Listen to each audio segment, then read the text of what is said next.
First time home buyers, welcome to the show. I'm actually really excited about doing this little webinar here, this little video, because it took me hours to put this thing together. When I decided that I was actually going to put this together, it's because there's so much confusion when it comes to the real estate industry and being the profession that I am in. Although you can't tell because I'm in my workout gear because I just got done with my workout, so I haven't changed my clothes yet, which is why I'm on my tank top. Which we'll discuss in a second about where I come from before I got into this industry to begin with. But I host a lot of open houses with my wife. She's a real estate agent, and a lot of times when we are hosting these open houses, the amount of people that come in that are absolutely clueless, which is totally understandable, completely understandable, about the proper steps that they should be taking and the proper things that they should be doing in order for them to be able to buy a home, right? In order for them to be able to qualify to buy a home, in order for them to get the home that they want. There's a lot of things when it comes to buying a home that most people don't know, and I totally get it. It's totally understandable because these things are just not taught, which is why I decided to put this video together and educate you and teach you the five most common mistakes that most new home buyers make that can cost you tens of thousands, $50,000, or completely losing your home altogether because you didn't have these things in place and somebody else moved in and got it before you, right? So when it comes to this video, I want you to really pay attention, and I want you to really take notes, right? Save this video, share this video, watch it over and over and over and over again, because I'm going to drop some gold nuggets on you that no other loan officer in the industry is going to tell you, okay? Only me. So let's get started. All right. So when it comes to the things that you guys got to know, first off, thank you for joining, okay? Make sure, well, this was originally going to be hosted on a webinar, which was going to be a live video. That's what this was performed for, but I'm actually putting this on YouTube so that way it can be rewatched. So some of these things in here were based for the webinar, so if it doesn't make sense, that's why, okay? Because when I do host webinars, I'm running through the same presentation, okay? Now, I'm sure if you are thinking about buying a home right now, you are extremely confused, right? You're probably like feeling a little bit lost on what the first steps are. You're feeling a little bit scared, a little bit anxious, nervous, frustrated, stressed, right? Think about it. Like, how are you actually feeling right now? When you think about buying a home, what are you actually thinking right now? What are you feeling right now? And I'm sure if you're like most people, you don't know what the hell to do. You don't know where to start other than going and looking at homes that you want, right? Because that's where most people start. That's the wrong way to do it, okay? But let's move on. Now, before we kind of dive into the gold nuggets, I'm going to kind of tell you who I am. Okay, first off, like I said in the beginning, my wife's the realtor. I am actually the money guy. Okay, as you can see in the little corner right here. Okay, right there. Okay, see that? I do the mortgages. I'm the dude you come to get the money to buy your house, right? Without me, you can't buy your house unless you are balling and you got it in cash. Okay, you have to come see me or you can't buy a house. Okay. So my wife and I, we work hand in hand. She's the agent, I'm the lender, right? So I am not the realtor, I'm the money guy. All right. My name's Damon Sewell. I'm a former Marine Corps veteran, right? Born and raised Houston, Texas, lived out in the majority of my life in California, and I'm licensed in Texas currently. California is coming soon. Now, before I joined the real estate industry, okay, I was actually and some of you guys may actually recognize this face or this voice because I have been online like a tornado and storm for decades.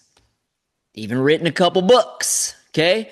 Written a few books, right? I used to be a fitness professional, all right, for a long time. I was a gym owner in California. Just this year, 2025, we actually sold the gym and then packed it up and moved to Texas, okay? So I used to be a gym owner, and I've written a few books. So I tell you this because I specialized in a step-by-step process on how to actually get people in shape, right? When it comes to succeeding in anything, whether it's your fitness or your finances, There is a step-by-step process that you need to follow in order to be successful. Okay, and I like to dumb things down really simple so that way you understand it, right? And I'm doing the same thing in the financial realm. Okay, now on top of what I do mortgage wise, okay, I'm actually the majority of my day is actually spent doing business lending. I'm a business lending broker. So, another little key little nugget that I'm bringing to you guys is that I literally deal with credit and lending all day, every day. I am the credit ninja. Okay, there's things in the financial realm you've never heard of, especially when it comes to business lending. Okay, but the same thing when it comes to mortgage lending. All right, now mortgage lending has a lot of very, you have to follow the law very strictly. Okay, business lending is much easier. Okay, but that's what I do full time. Right? Is now that I sold my gym. Right? I've had this business lending brokerage for 2 years now, almost. Okay, so I've been doing this for a while. All right, and then I just added the mortgage aspect of it to my lending portfolio because that is also what I do now too, right? So I'm telling you this because I'm bringing a lot of things to you you've never heard. Okay, from step-by-step processes to some credit ninja hacks, right? Which I'm only going to give you a little bit here because we don't have 10 days to be talking about all of it, right? So I'm just going to give you a couple key nuggets that you need to know so that way you don't waste tens of thousands of dollars trying to buy a house, all right? Now, like I was telling you a minute ago, was living in California, born and raised Texas, right? Was living in California for a couple decades, met my wife, got a bunch of kids now, moved the whole family to Texas now, and I love it out here. I'm never going back to California, okay? I love Texas. Okay, now, when it comes to the steps of home ownership, okay, here's the steps that you need to basically follow right now, okay? Number one, you're gonna watch this little masterclass to the end, okay? Learn some basic steps, okay? Step two, get pre-approved to discover your buying power, okay? You got to come see a dude like me, right? Somebody you know, or, maybe a friend, maybe you have a friend that's a loan officer somewhere that's in mortgages or is a broker somewhere, right? Or you come see me, right? If you're in the state of Texas and soon California. If you're not, I still have associates in literally every single state. I can send you somebody that can take care of you to get this done, okay? Now, that's step two. Now, step three, you're going to be working with a realtor and then go find your home and then move forward. You're going to move in. Now, here's the mistake. Let's go ahead and talk about the mistakes that most people make. Okay, mistake number one is going to your real estate friend first when it comes to buying a house. Okay, why is this a mistake?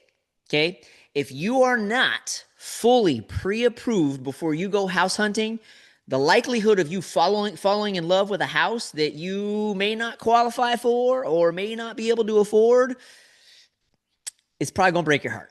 Okay. So, and most agents, they won't even talk to you unless you're already pre-approved because you have to understand that when it comes to real estate agents, they only get paid when the house closes, right?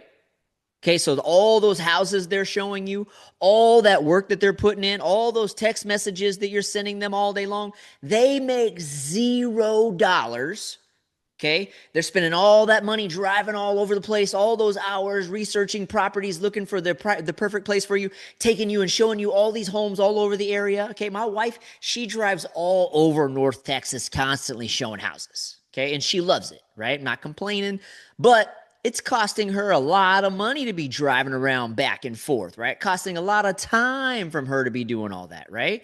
So agents don't get paid until the deal closes, until the house closes, until you get your house.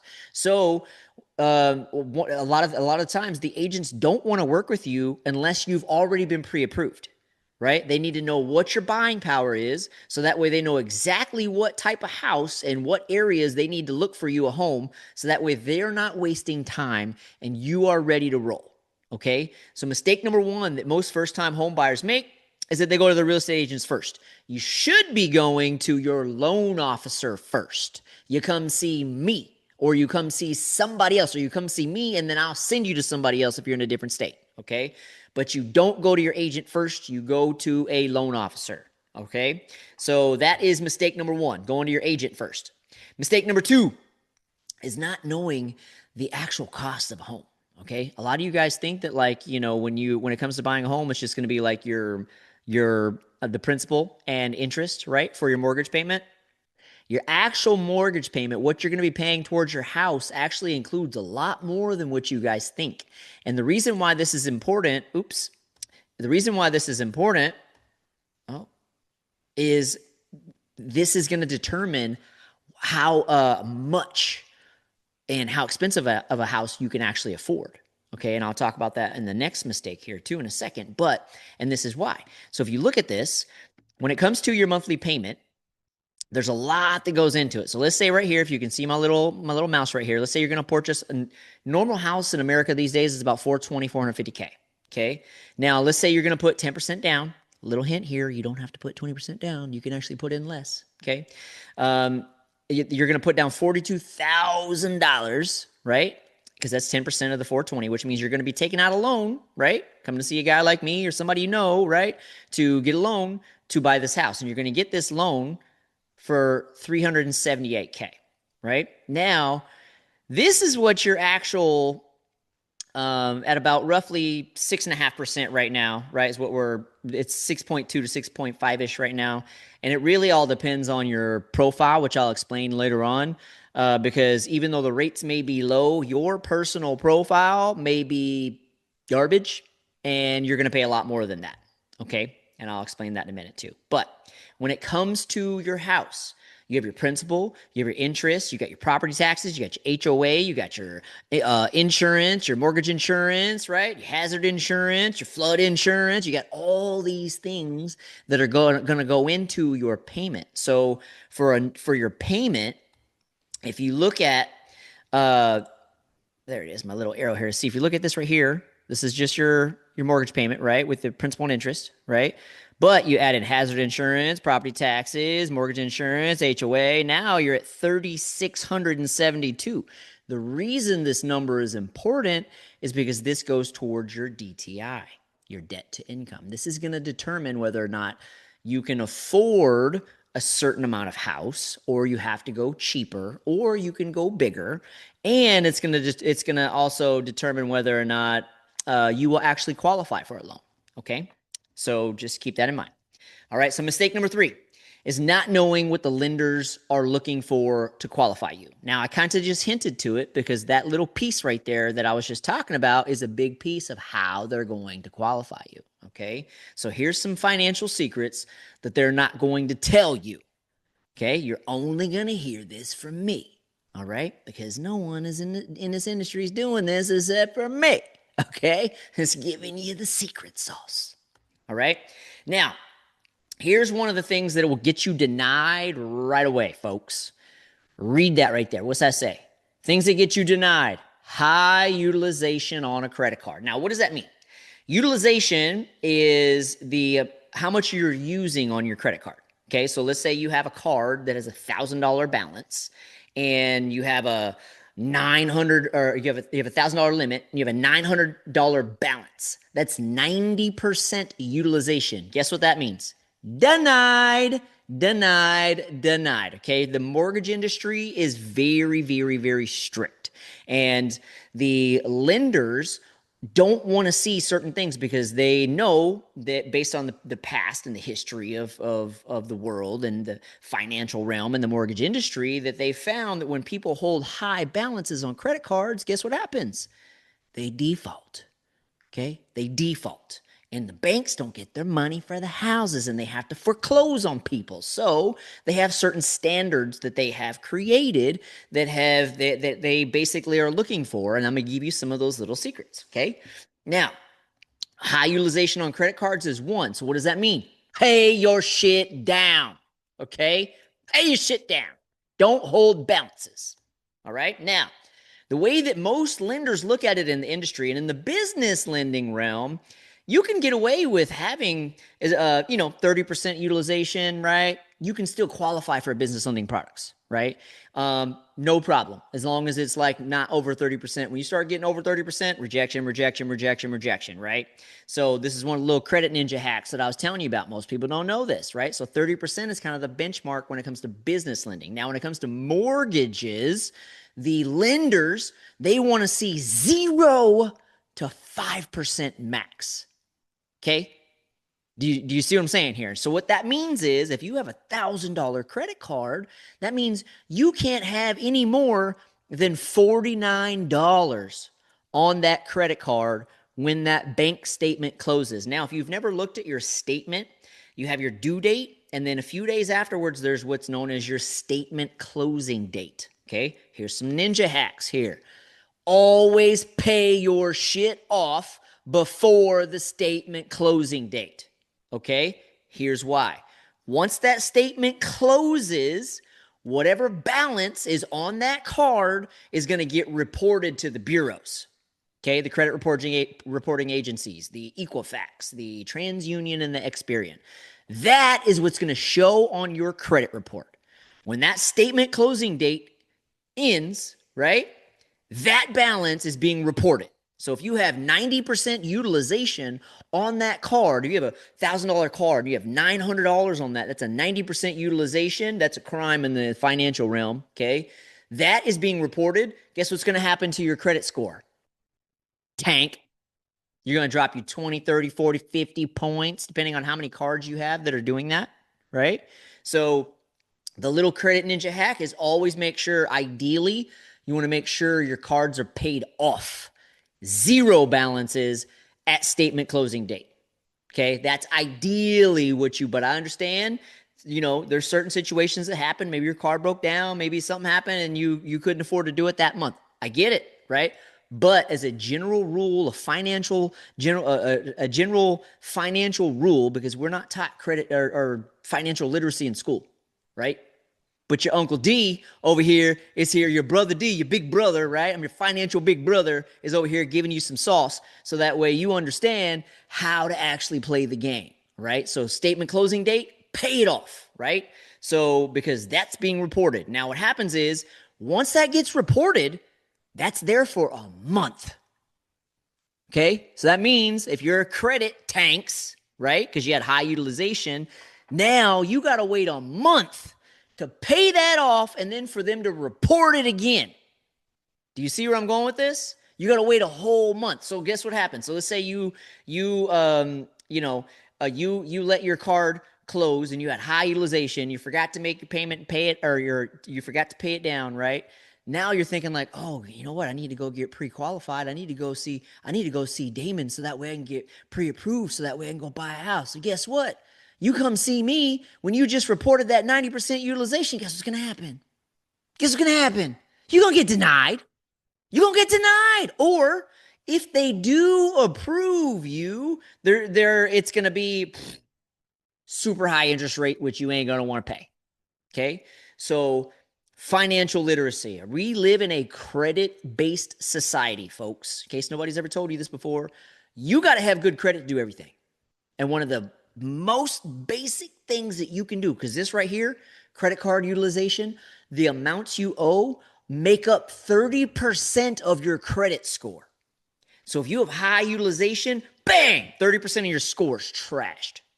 Okay, do you see where I'm going with this? And that's why I'm trying to teach you this sauce, so that way whenever you get ready to buy a house, you come see me or you go see your friend that's in the mortgages, you are ready to roll because you've been playing the financial game properly and you don't waste time or waste tons of money, right? So, but anyways, so just remember, for mortgages, just pay them off. Get in the habit of paying them off, all right? If you ain't got the money to buy something, don't be putting it on your card.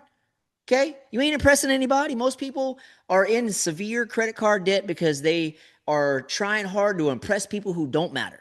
Okay? Stop buying dumb shit. Stop funding dumb shit and be more responsible with your money so that way you can actually really qualify for cool shit, right? When you got a really good looking credit profile, you pay less in interest in anything. You get approved for things super easy. We live in a credit based society. You can't get a house, can't get a car, can't get some jobs, you can't get some licenses to become to get my mortgage license. They completely vet you. Okay, like I was joining the CIA. Okay. Like they checked my credit, they checked my background, they took my fingerprints, they did all kinds of stuff, right? And they do all this. They look into your entire history. And I mean, like, it's really deep. Okay. So, and it's all based off your credit, right? And I want you guys to have the greatest house you can be in. I want you to be in your dream house, but you got to be good with your finances in order to qualify for these things. Okay. So, credit card utilization. Okay. Having high credit card utilization is a crime. Do not do that. Pay it off before the statement closing date. All right, let's move on. All right.